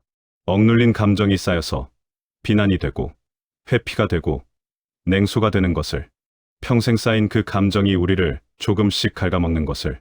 하지만 여기서 더 근본적인 질문을 던져야 합니다. 왜입니까? 왜 우리는 그토록 타인과 비교합니까? 왜 타인의 성공이 나를 불편하게 합니까? 왜 타인이 가진 것이 내가 갖지 못한 것을 더 선명하게 만듭니까? 그리고 무엇보다 왜 이 나이에도 여전히 타인의 시선을 의식합니까? 이 질문에 대한 답을 18세기 스코틀랜드 철학자 아담 스미스가 제시했습니다. 우리가 아는 아담 스미스는 경제학자입니다. 국부론을 쓴 사람, 보이지 않는 손을 이야기한 사람, 자본주의의 아버지. 하지만 아담 스미스가 먼저 쓴 책은 국부론이 아닙니다. 그보다 17년 전에 쓴 책이 있습니다. 도덕감정론. 1759년에 출판된 이 책에서 스미스는 인간을 관찰했습니다. 경제적 존재가 아니라 도덕적 존재로서의 인간을. 그리고 그가 발견한 것은 놀라웠습니다. 인간은 혼자서는 자신을 평가할 수 없다는 것. 인간은 항상 타인의 눈을 통해 자신을 본다는 것. 스미스는 이렇게 썼습니다. 인간은 거울 없이는 자신의 얼굴을 볼 수 없듯이 다른 사람의 눈이라는 거울 없이는 자신의 행동이 적절한지 알 수 없다. 이것은 비유가 아닙니다. 실제로 우리는 그렇게 살아갑니다. 당신이 어떤 일을 했을 때 그것이 잘한 일인지 잘못한 일인지, 그것이 가치 있는 일인지 그렇지 않은 일인지 당신은 어떻게 합니까? 타인의 반응을 봅니다. 타인이 칭찬하면 아, 잘했구나 생각합니다. 타인이 비난하면 잘못했구나 생각합니다. 타인이 부러워하면 가치 있는 일이구나 생각합니다. 타인이 무관심하면 별것 아니구나 생각합니다. 우리는 타인을 통해 우리 자신을 평가합니다. 스미스는 이것을 동감이라고 불렀습니다. sympathy. 우리말로는 보통 공감이라고 번역하지만 스미스가 말한 것은 조금 다릅니다. 스미스의 동감은 타인의 감정을 함께 느끼는 것입니다. 타인이 기뻐하면 나도 기쁘고 타인이 슬퍼하면 나도 슬픈 것. 하지만 여기서 중요한 것은 이 동감이 양방향이라는 겁니다. 내가 타인의 감정을 느끼는 것만이 아닙니다. 타인도 나의 감정을 느낀다는 것을 나는 압니다. 그래서 나는 타인이 나를 어떻게 볼지 의식합니다. 타인이 나를 어떻게 평가할지 신경 씁니다. 타인의 눈에 내가 어떻게 보일지 생각합니다. 이것이 인간입니다. 스미스는 더 나아갑니다. 그는 공정한 관찰자 impartial spectator라는 개념을 제시합니다. 공정한 관찰자란 내 안에 있는 가상의 타인입니다. 실제 타인이 아니라 내가 상상하는 타인입니다. 내가 어떤 행동을 할 때 나는 묻습니다. 만약 공정한 관찰자가 이것을 본다면 어떻게 생각할까? 만약 누군가 객관적으로 나를 본다면 이 행동을 어떻게 평가할까? 이 질문이 우리를 이끕니다. 도덕적으로 행동하게 만들고 부끄러운 행동을 피하게 만듭니다. 하지만 동시에 이 공정한 관찰자는 우리를 끊임없이 평가합니다. 내가 잘하고 있는지, 제대로 살고 있는지, 가치 있는 사람인지. 그리고 그 평가의 기준은 어디서 옵니까? 타인에게서 옵니다. 타인이 무엇을 가치 있다고 여기는지, 타인이 무엇을 성공이라고 부르는지, 그것이 내 안의 공정한 관찰자의 기준이 됩니다. 여기서 스미스는 더욱 날카로운 통찰을 합니다. 인간이 진짜로 추구하는 것은 무엇인가? 부입니까? 지위입니까? 명예입니까? 아닙니다. 스미스는 이렇게 말합니다. 인간이 추구하는 것은 부가 아니라 부가 가져다주는 타인의 주목과 인정이다. 이 문장을 천천히 읽어보십시오. 우리가 돈을 원하는 것은 돈 그 자체 때문이 아닙니다. 돈이 가져다주는 타인의 시선 때문입니다. 저 사람은 돈이 많구나. 저 사람은 성공했구나. 저 사람은 대단하구나. 이런 시선을 받고 싶은 겁니다. 좋은 집을 원하는 것도 마찬가지입니다. 그 집이 편해서가 아닙니다. 물론 편한 것도 있지만 그것이 전부가 아닙니다. 좋은 집에 살면 사람들이 저 사람은 잘 사는구나 하고 생각합니다. 그 인정을 원하는 겁니다. 자녀가 좋은 대학에 가기를 바라는 것도 물론 자녀의 미래를 위해서이기도 하지만 동시에 이것도 있습니다. 저 집 아이는 공부를 잘하네. 저 부모는 자녀를 잘 키웠네. 이런 평가를 받고 싶은 것. 스미스는 이것을 인간의 본성이라고 봤습니다. 좋고 나쁜 것이 아니라 그냥 인간이 그렇다는 것입니다. 인간은 타인의 인정을 원합니다. 타인의 주목을 원합니다. 타인의 존중을 원합니다. 그리고 그것을 얻기 위해 부를 추구하고 지위를 추구하고 명예를 추구합니다. 여기서 우리의 질문과 연결됩니다. 왜 타인의 성공이 나를 불편하게 합니까? 스미스의 답은 이렇습니다. 타인의 성공은 타인이 인정받고 있다는 것을 보여줍니다. 타인이 주목받고 있다는 것을 보여줍니다. 그리고 그것을 보는 순간 나는 질문하게 됩니다. 나는 인정받고 있는가? 나는 주목받고 있는가? 나는 존중받고 있는가? 대부분의 경우 답은 아니오입니다. 적어도 그 사람만큼은 아니라는 것을 알게 됩니다. 그래서 불편한 겁니다. 타인의 성공 자체가 문제가 아닙니다. 타인의 성공이 비춰주는 나의 위치가 문제입니다. 타인은 인정받는데 나는 그만큼 인정받지 못한다는 것. 타인은 주목받는데 나는 그만큼 주목받지 못한다는 것. 이것이 불편한 겁니다. 예를 하나 들어보겠습니다.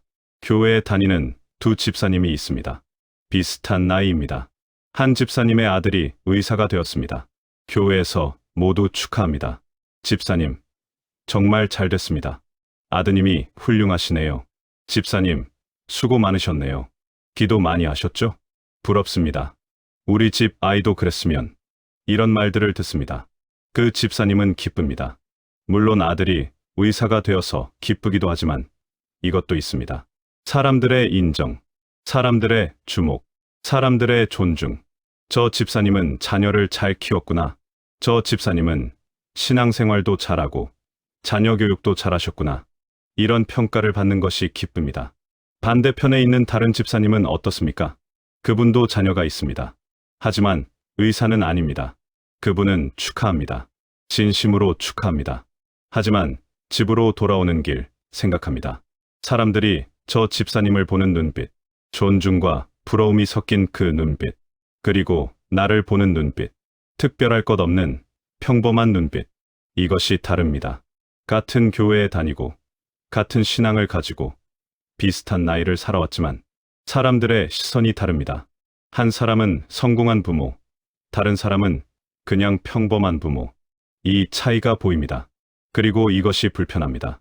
스미스가 말한 것이 바로 이겁니다. 우리는 타인의 눈으로 우리 자신을 봅니다. 타인이 나를 어떻게 보는지가 내가 나를 보는 방식이 됩니다. 타인이 나를 성공했다고 보면 나도 나를 성공했다고 봅니다. 타인이 나를 평범하다고 보면 나도 나를 평범하다고 봅니다. 우리는 독립적으로 우리 자신을 평가할 수 없습니다. 항상 타인의 시선을 통해 우리를 평가합니다. 여기서 질문이 나옵니다. 그렇다면 나이가 들면 이것이 줄어들까요? 오랜 세월을 살아오면서 이제는 타인의 시선에서 자유로워질까요? 많은 사람들이 그렇게 생각합니다. 나이 들면 남 눈치 안 보고 살 수 있지. 이제는 나만의 삶을 살 수 있지. 하지만 현실은 어떻습니까? 70대가 되어도 여전히 타인을 의식합니다. 동창회에 나가기 전에 옷을 고릅니다. 교회에 갈 때 누가 볼까 신경 씁니다. 손주 이야기를 할 때 다른 사람의 반응을 살핍니다. 왜 그럴까요? 왜 이 나이에도 여전히 타인의 시선을 의식할까요? 스미스의 답은 명확합니다. 그것이 인간이기 때문입니다. 나이와 상관없이 인간은 타인의 인정을 원합니다. 타인의 눈으로 자신을 보는 것은 나이가 들어도 변하지 않습니다. 오히려 어떤 면에서는 더 심해질 수 있습니다. 왜냐하면 젊었을 때는 아직 가능성이 있었습니다. 나는 앞으로 더 나아질 거야. 나는 아직 성공할 수 있어. 이런 희망이 있었습니다. 하지만 나이가 들면 이제는 결과를 보게 됩니다. 내 인생은 이 정도였구나. 나는 여기까지 온 거구나. 결과가 나왔습니다. 그리고 타인과 비교하게 됩니다. 저 사람은 저렇게 살았는데 나는 이렇게 살았구나. 이 비교가 이 나이에 더 절실하게 느껴질 수 있습니다. 왜냐하면 이제는 바꿀 수 없으니까요. 젊었을 때는 아직 시간이 있어 했지만 이제는 시간이 많지 않습니다. 그래서 지금의 모습이 전부입니다. 그리고 타인의 눈에 비친 이 모습이 나의 전부처럼 느껴집니다. 스미스는 또 하나를 지적했습니다. 인간은 부자를 존경하고 가난한 자를 경시한다고. 이것은 도덕적 판단이 아닙니다. 사실에 대한 관찰입니다. 우리는 성공한 사람을 보면 자동으로 존중합니다. 그 사람의 인격과 상관없이 성공 자체가 존중을 만들어냅니다. 반대로 성공하지 못한 사람은 무시당합니다. 그 사람이 아무리 좋은 사람이어도 성공하지 못했다면 주목받지 못합니다. 이것이 현실입니다. 스미스는 이것을 비판하지 않았습니다. 그저 관찰했을 뿐입니다. 인간이 그렇다고. 그리고 바로 이것 때문에 우리는 성공을 추구한다고. 성공 자체를 위해서가 아니라 성공이 가져다주는 존중과 주목을 위해서 50년, 60년, 70년을 살아오면서 우리는 무엇을 추구했습니까? 정직하게 생각해 보십시오.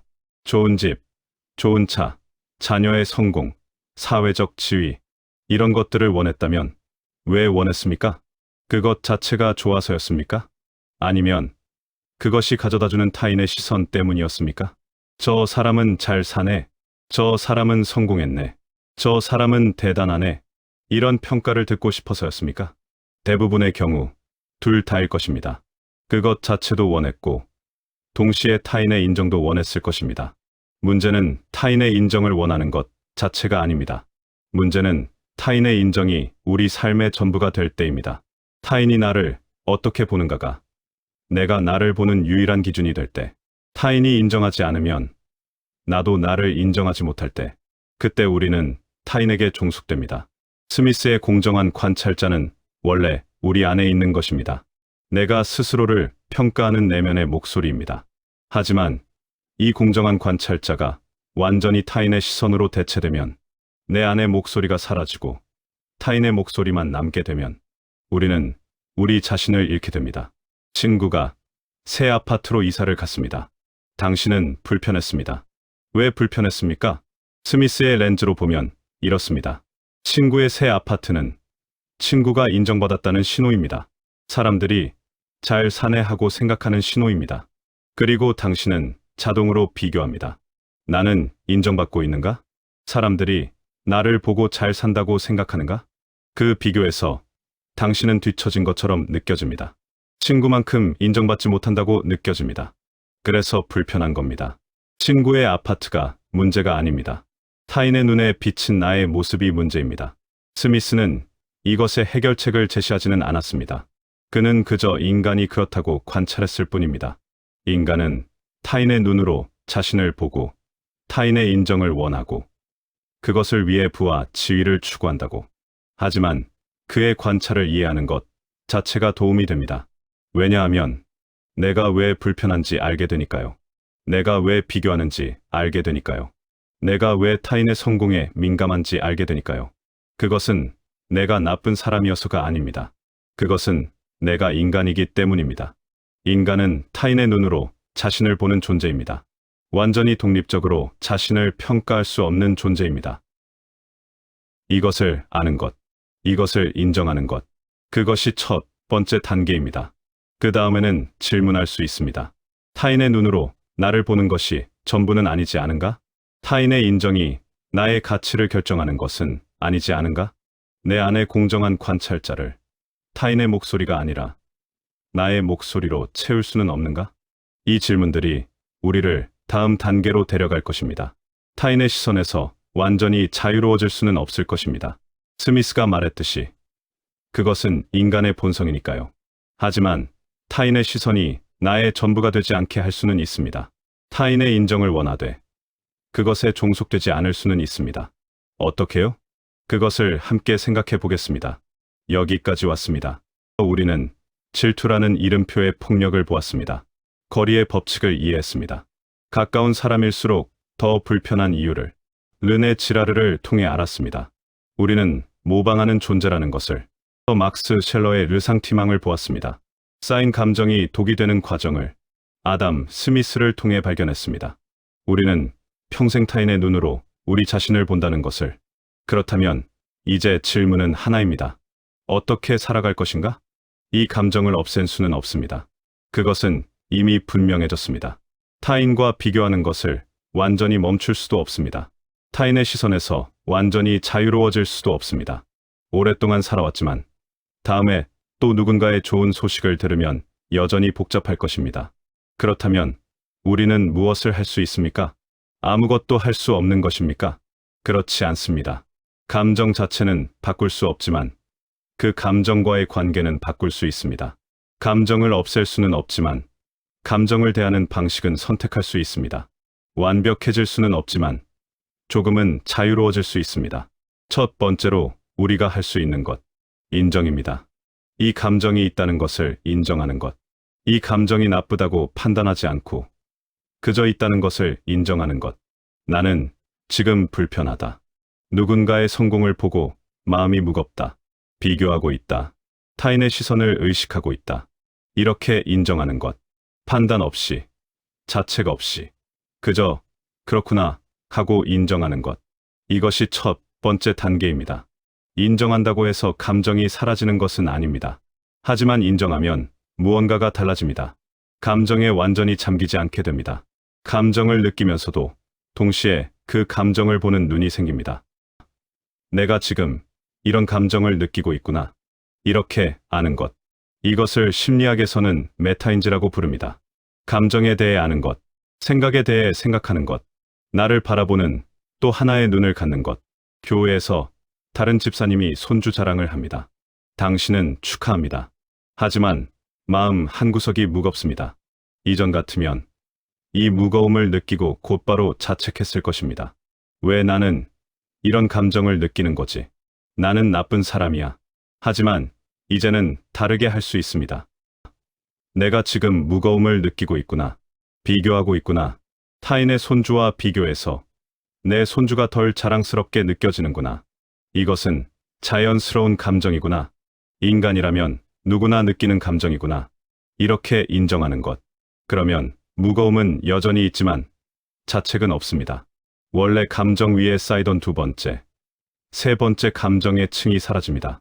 감정은 훨씬 가벼워집니다.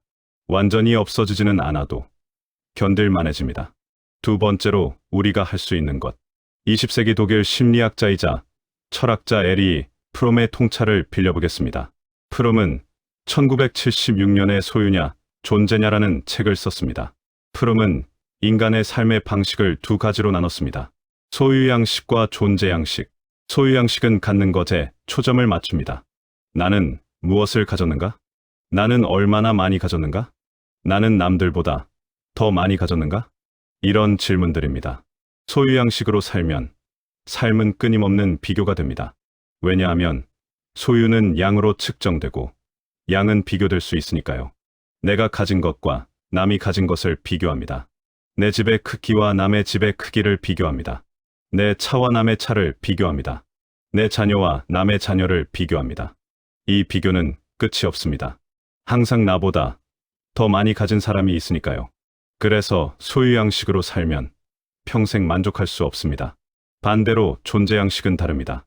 존재양식은 어떻게 존재하는가에 초점을 맞춥니다. 나는 어떤 사람인가? 나는 어떻게 살고 있는가? 나는 어떤 관계를 맺고 있는가? 이런 질문들입니다. 존재양식으로 살면 비교가 덜 중요해집니다. 왜냐하면 존재는 양으로 측정될 수 없으니까요. 내가 어떤 사람인지는 남과 비교할 수 있는 것이 아닙니다.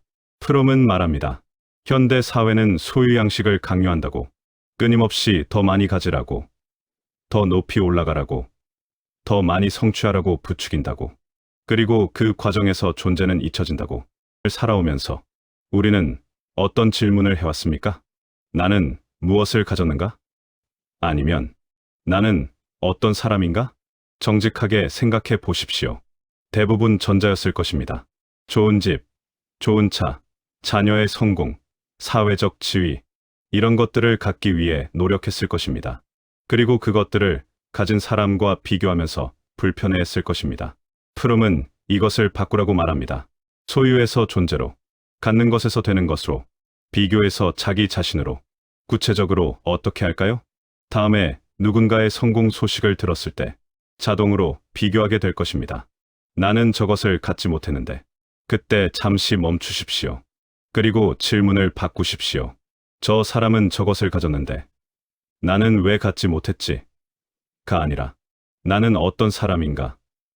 나는 어떻게 살아왔는가? 이렇게 물으십시오. 처음에는 어색할 것입니다.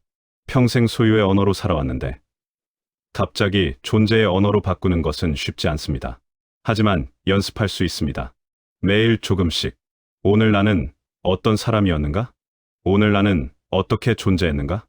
오늘 나는 누구에게 어떤 사람이었는가? 이런 질문들을 스스로에게 던지는 것. 그러면 조금씩 달라집니다. 타인이 무엇을 가졌는지가 덜 중요해집니다. 내가 어떤 사람인지가 더 중요해집니다. 세 번째로 우리가 할 수 있는 것. 영국의 철학자 알랭 드 보통은 현대인의 불안에 대해 통찰력 있는 분석을 했습니다. 드 보통은 불안이라는 책에서 이렇게 말합니다. 과거에는 왕과 비교하지 않았다고. 농부는 농부대로, 상인은 상인대로 살았다고. 왕이 궁전에 살아도 농부는 그것을 부러워하지 않았다고. 왜냐하면 너무 달랐기 때문이라고. 비교 자체가 성립하지 않았다고. 하지만 오늘날 우리는 모든 사람과 비교한다고. 민주사회, 평등사회에서는 누구나 같은 출발선에 있다고 믿기 때문이라고. 그래서 누군가 앞서면 그것이 불공평하게 느껴진다고. 왜 저 사람은 되고 나는 안 되지? 더 나아가 드 보통은 현대 사회의 문제를 지적합니다. 선택지가 너무 많다고. 과거에는 선택지가 제한되어 있었습니다. 농부의 아들은 농부가 되었습니다. 대장장이의 아들은 대장장이가 되었습니다. 선택의 여지가 별로 없었습니다. 하지만 오늘날은 다릅니다. 너는 무엇이든 될 수 있어. 꿈을 가지면 이룰 수 있어. 이런 말을 듣고 자랐습니다. 그리고 그 말은 희망이기도 하지만 동시에 압박이기도 합니다. 왜냐하면 무엇이든 될 수 있다는 것은 무엇이 되지 못하면 나의 책임이라는 뜻이기도 하니까요.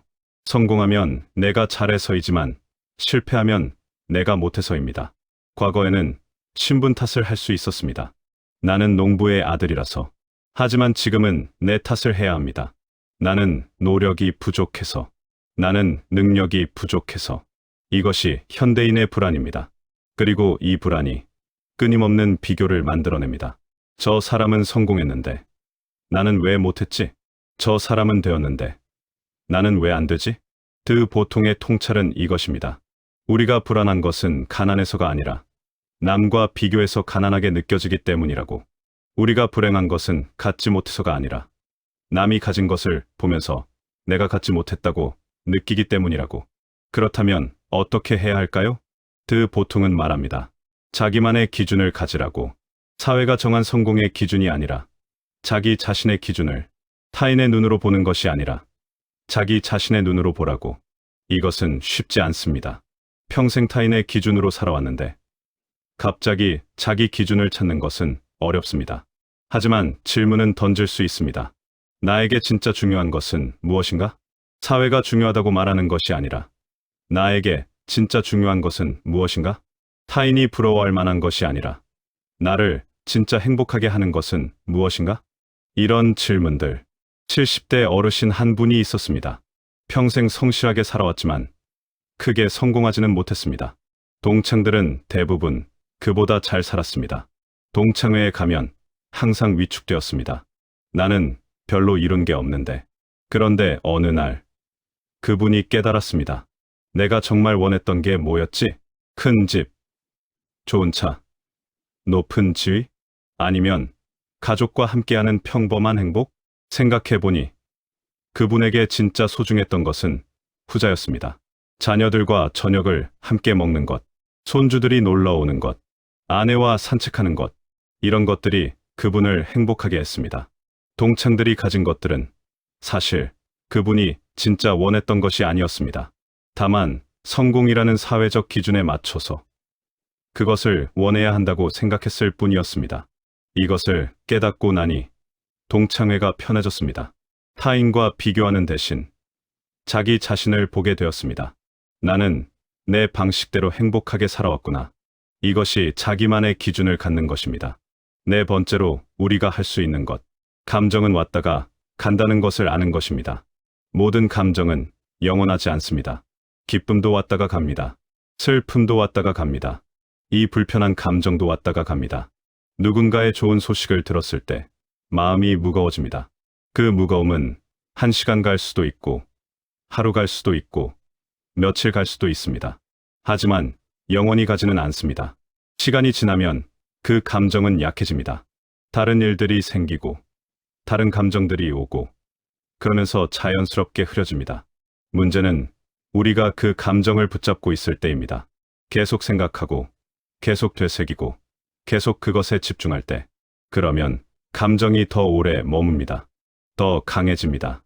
하지만 그냥 두면 감정은 자연스럽게 흘러갑니다. 물이 흐르듯이 구름이 지나가듯이 우리가 할 일은 그 흐름을 방해하지 않는 것입니다. 감정이 왔을 때 싸우지 않는 것, 억누르지 않는 것, 덮어버리지 않는 것, 그냥 이런 감정이 있구나 하고 인정하고 그것이 흘러가도록 두는 것. 이것은 연습이 필요합니다. 평생 감정과 싸워왔는데 갑자기 그냥 두는 것은 어색합니다. 하지만 시도해 볼 수 있습니다. 다음에 불편한 감정이 찾아오면 그것을 없애려고 하지 마십시오. 그것을 판단하지도 마십시오. 그냥 거기 있게 하십시오. 이 감정이 지금 있구나. 불편하구나. 하지만 이것도 지나갈 거야. 이렇게 생각하고 다른 일을 하십시오. 설거지를 하든 산책을 하든 책을 읽든 그러면 어느새 그 감정은 약해져 있을 것입니다. 여전히 있을 수도 있지만 처음만큼 강하지는 않을 것입니다. 이것이 감정과 함께 사는 방법입니다. 감정을 적으로 보지 않고 그냥 지나가는 손님으로 보는 것. 다섯 번째로 우리가 할 수 있는 것. 2차 세계대전 중 나치 수용소에서 살아남은 빅터 프랭클의 통찰입니다. 프랭클은 정신과 의사이자 심리학자였습니다. 그는 아우슈비츠에서 3년을 보냈습니다. 가족을 모두 잃었습니다. 상상할 수 없는 고통을 겪었습니다. 그런데 그 극한의 상황에서 프랭클은 무언가를 발견했습니다. 인간에게서 모든 것을 빼앗아 갈 수 있지만 하나만은 빼앗아 갈 수 없다는 것. 그것은 태도를 선택할 자유입니다. 프랭클은 죽음의 수용소에서라는 책에 이렇게 썼습니다. 인간에게서 모든 것을 빼앗아 갈 수 있어도 단 한 가지. 마지막 남은 인간의 자유. 주어진 환경에서 자신의 태도를 선택하고 자신의 길을 선택할 자유만은 빼앗아 갈 수 없다. 수용소에서도 두 종류의 사람이 있었다고 합니다. 같은 상황에 있어도 어떤 사람은 인간성을 잃었고 어떤 사람은 끝까지 지켰습니다. 차이는 무엇이었을까요? 환경이 아니었습니다. 환경은 모두 같았으니까요. 차이는 태도였습니다. 그 상황을 어떻게 받아들이느냐, 어떤 의미를 부여하느냐, 이것은 선택할 수 있었습니다. 우리의 상황은 수용소와 비교할 수 없습니다. 하지만 프랭클의 통찰은 여전히 유효합니다. 우리는 감정을 선택할 수 없습니다. 누군가의 성공 소식을 들었을 때 자동으로 불편해지는 것은 선택이 아닙니다. 하지만 그 감정을 어떻게 대할 것인가는 선택할 수 있습니다. 그 감정 때문에 하루를 망칠 것인가? 아니면 그 감정을 인정하고 다른 일을 할 것인가? 그 감정 때문에 자신을 미워할 것인가? 아니면 인간이니까 그럴 수 있지 하고 받아들일 것인가? 그 감정 때문에 타인을 비난할 것인가? 아니면 축하하고 넘어갈 것인가? 이것은 선택할 수 있습니다. 프랭클은 또 말했습니다. 삶의 의미는 우리가 삶에게 무엇을 기대하느냐가 아니라 삶이 우리에게 무엇을 기대하느냐를 아는 것이라고. 타인의 성공 앞에서 불편함을 느낄 때 왜 나는 이런 감정을 느끼지? 하고 자책하는 대신 이 감정은 나에게 무엇을 묻고 있는가? 하고 물을 수 있습니다. 내가 진짜 원하는 것은 무엇인가? 나는 어떻게 살고 싶은가? 나에게 의미 있는 삶은 무엇인가? 이런 질문들, 이 질문들이 우리를 다른 곳으로 데려갑니다. 비교에서 벗어나 자기 자신에게로, 타인의 성공에서 벗어나 나의 삶으로. 여기까지 왔습니다. 우리가 할 수 있는 것들을 보았습니다.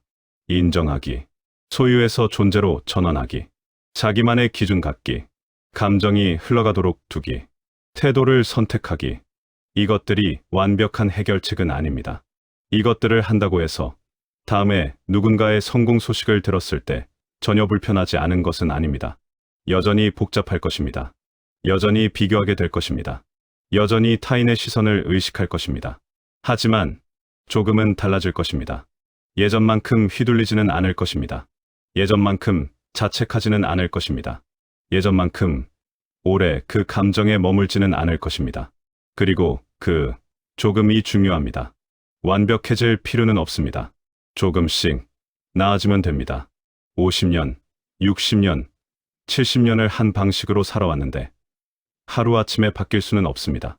하지만 매일 조금씩, 오늘 하나, 내일 하나, 작은 선택들이 쌓이면 언젠가 돌아보면 많이 달라져 있을 것입니다. 마지막으로 하나만 더 말씀드리겠습니다. 당신은 혼자가 아닙니다. 이 감정을 느끼는 사람은 당신만이 아닙니다. 지금 이 순간에도 누군가는 친구의 새 아파트 이야기를 듣고 무거워하고 있습니다. 누군가는 동료의 승진 소식을 듣고 복잡해하고 있습니다. 모든 인간이 이것을 느낍니다. 예외는 없습니다. 성공한 사람도, 행복한 사람도, 훌륭한 사람도 모두 이 감정을 압니다. 왜냐하면 이것은 인간의 조건이니까요. 이것을 아는 것만으로도 조금은 덜 외롭습니다. 조금은 덜 자신을 이상하게 여기게 됩니다. 나만 그런 게 아니구나. 모두가 그렇구나. 이것이 인간이구나. 이렇게 아는 것. 그리고 그 안에서 각자의 방식으로 함께 걸어가는 것. 완벽하지 않아도 괜찮습니다. 넘어져도 괜찮습니다. 다시 일어서면 됩니다. 오늘 실패해도 괜찮습니다. 내일 다시 시도하면 됩니다. 중요한 것은 방향입니다. 조금씩, 천천히, 자기 자신을 향해 걸어가는 것. 비교에서 벗어나 나 자신을 향해, 타인의 시선에서 벗어나 내 안의 목소리를 향해, 소유에서 벗어나 존재를 향해. 그 여정은 평생 계속될 것입니다. 끝나지 않을 것입니다. 하지만 그것이 삶입니다. 완벽에 도달하는 것이 아니라 조금씩 나아지는 것. 그 과정 자체가 삶입니다. 함께 걸어갑시다. 완벽하지 않은 우리, 여전히 불편해하는 우리, 하지만 조금씩 나아지려는 우리, 그것으로 충분합니다.